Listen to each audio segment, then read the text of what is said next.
آیا تا به حال به این فکر کرده اید که چرا برخی افراد همیشه موفق هستند؟ در چند ثانیه آینده رازهای موفقیت را کشف خواهید کرد. اولین راز، هرگز تسلیم نشوید. با هر شکست درسی آموخته می شود. راز دوم، هدف گذاری دقیق. اگر ندانید به کجا می روید، چطور می خواهید به مقصد برسید؟ راز سوم، کار سخت و مداوم. هیچ موفقیتی یک شبه به دست نمی آید. راز چهارم، شبکه‌سازی. افراد موفق با دیگران همکاری می کنند. راز پنجم، مدیریت زمان. هر دقیقه ارزش دارد. آیا آماده‌اید برای موفقیت تلاش کنید؟ پس همین حالا شروع کنید.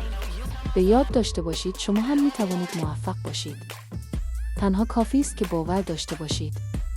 اگر این ویدیو برایتان مفید بود، دکمه لایک را بزنید. برای محتوای بیشتر کانال ما را دنبال کنید. موفقیت در انتظار شماست. از تماشای ویدیو متشکریم.